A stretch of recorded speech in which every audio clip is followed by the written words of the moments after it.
Hey YouTube, back again. This is Dakota. Just wanted to give you my thoughts on what happened last night, I believe at UFC 132. Forgive me if this seems a little weird, like if you don't understand what I'm talking about. I didn't see all the fights. I don't really buy the cards anymore. My dad and me are kind of against it because if UFC doesn't really pay their fighters, we don't think we should be buying the fights. Anyway, I'll talk about the prelims real fast. Melvin Guillard defeated Shane Roller via first round KO. That's one of the ones you saw on Spike. Yeah, that was great by Melvin Guillard, pretty much with the way I saw it going for him. Shane Roller, he's a great wrestler, but I mean he's really outclassed on the feet. Melvin Guillard really shouldn't be keeping his hands down. That's how he's going to get caught. I understand his striking's probably one of the best at lightweight. He is the fastest guy in lightweight in my opinion, and he has some of the most powerful strikes in the division, but he needs to keep his hands up because Shane Roller does have heavy hands, and if he could have caught him, that could have been very bad. But he really wasn't in any danger in that whole fight. He couldn't take him down. You could tell Shane Roller wasn't fast. He couldn't keep up with the speed that Melvin Guillard, the pace that he was really pushing. His combinations were looking great, really aggressive, flying knees. He was trying to get a knockout bonus in the interview. And yeah, Melvin Guillard, I definitely think he deserves a title shot after the win. Probably not going to get one. He called out Jim Miller. Jim Miller, in my opinion, too, they both deserve title shots. Jim Miller probably more than Melvin Guillard. I think he's won like 7 or 8 straight now, and I like Jim Miller. So I don't know. I guess they're probably gonna fight each other for a #1 contender spot, which I don't even know, man. They're saying Clay Guida, and then there's Jim Miller, and everyone. Lightweight is just so stacked. I can't really believe it. I don't really know who's getting the next title shot because still Maynard and Edgar have to fight. But yeah, I'm looking to see how the division folds out. I heard someone said something about a Grand Prix, and I would be down for that, lightweight Grand Prix, because it's arguably the most stacked division in UFC. And yeah, Rafael dos Anjos defeated George Soteropoulos, the other fight you guys saw on Spike. Damn, Rafael, that was amazing. A really crisp right hook, a lot of power into it, and you could see the lights just went out as soon as he hit George Soteropoulos. George Soteropoulos didn't really look bad in the fight. He looks a little, I mean, his boxing to me always looks a little stiff, but then again, I don't really like George Soteropoulos. I don't know, I just don't really like him.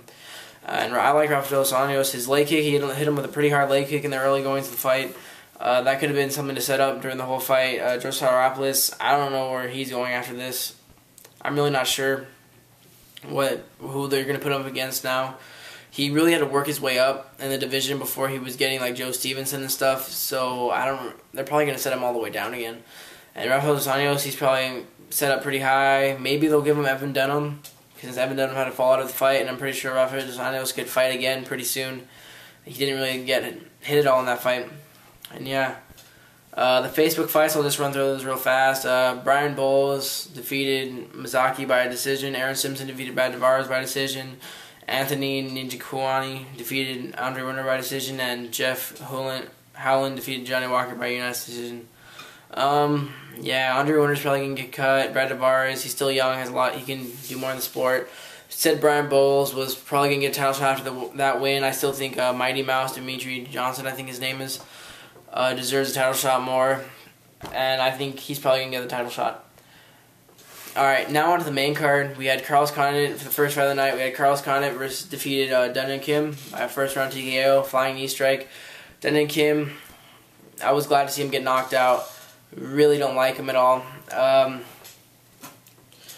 It was a flying knee, like I said. He took him down once, I believe. Couldn't really keep Condit down. Condit is pretty good at getting back to his feet. He can really work on his back, and that's no homo. And yeah, he looked great. I believe he had mount for a couple seconds, I think, but he really just wanted to get back up and stand with him, which he did. Knocked him out. Dundon Kim, glad he's probably gonna go back to the bottom of the division. I don't know what's next for Carlos Condit. He probably deserves a title shot. I wanted to see him versus Jake Ellenberger, but I guess Jake Ellenberger is fighting Jake Shields.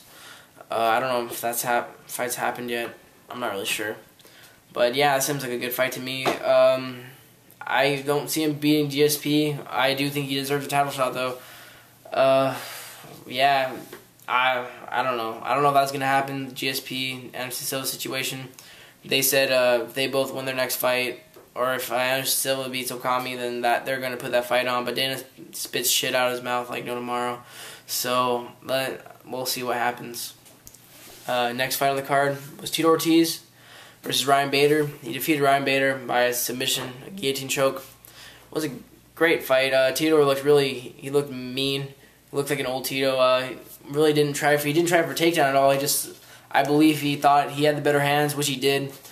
He was getting in and out, really crisp striking. He looked great. He caught him hard with, I believe, a straight. I know in the interview Ryan Bader said uppercut, but I thought it was a straight.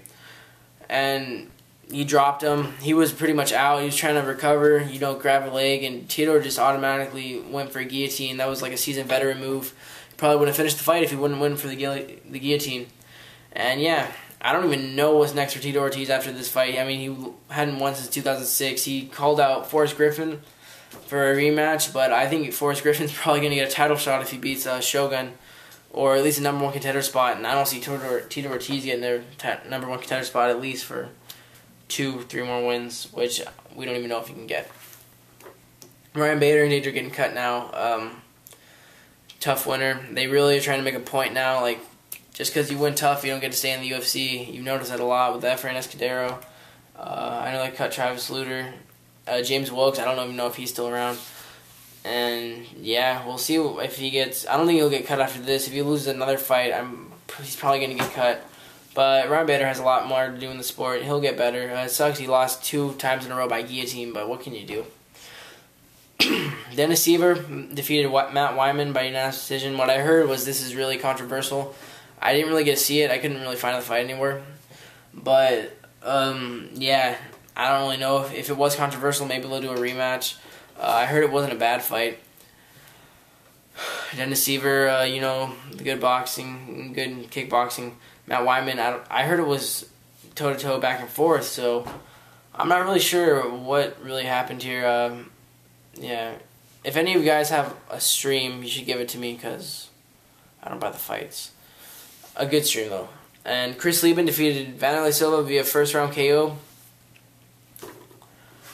I don't know. I was expecting more from this fight.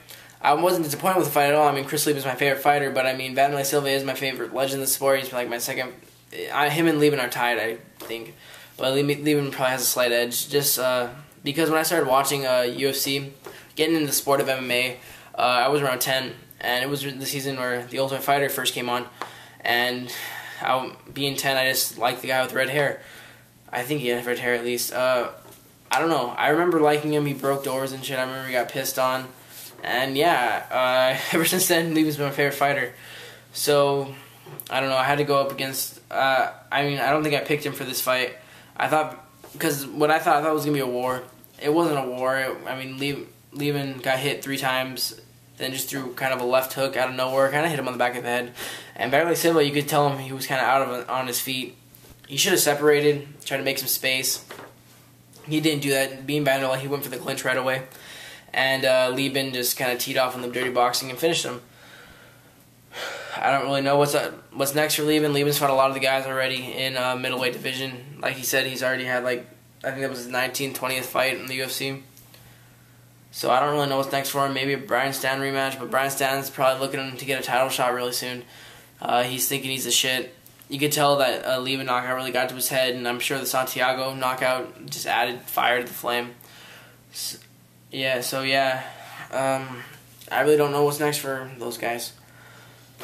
Dominic Cruz defeated Uriah Faber. I believe Dominic Cruz solidified himself being a pound-for-pound best in the world with that win. I read about it online. What I understood was pretty back and forth, good fight, and one fight of the night. So, I don't even know. I feel bad for Uriah Faber losing to Dominic Cruz. I don't really know what he's going to do now. I really would like to see him king of something again. But what can you do? Dominic Cruz, Mighty Mouse, Brian Bowles. He already beat Brian Bowles, I'm pretty sure, in convincing fashion. So Mighty Mouse could be an entertaining fight. I didn't think Mighty Mouse was going to beat Miguel Torres, but he did. So who knows what he can do against Dominic Cruz. And yeah, that was my thoughts on UFC 132. I want to do a video where you guys would ask me questions. Just send me a question and I'd answer it. I'd talk about it in a video. I don't know how I do it. I don't know if I do it all in one video. Depending on how many questions I get, I might do it all in one video, or I might dedicate a video to a certain question if I like it enough. I want any questions. You know, I want you guys to ask me about the judging, what I think about judging, anything from that, what I think about the whole Strikeforce Grand Prix, maybe what I think about fighters' game plans. I know my boy Izzy asked me about fighter game plans, what I thought about it. And him and Pentagon, I like those guys. You guys are my favorite subscribers. You actually I feel connected to you guys. You guys want to talk to me. You guys want to see what I put out, and I really enjoy it. That's the kind of stuff that makes you keep making videos, and I really appreciate it. So yeah, ask me a question. Really would like to hear from you guys. I'll make videos about it. Really like making videos. It's late now, so sorry if I seemed a little weird. My mouth's kind of dry. But yeah, that's what I have now. I'll come back with my UFC 133 pick soon, and peace.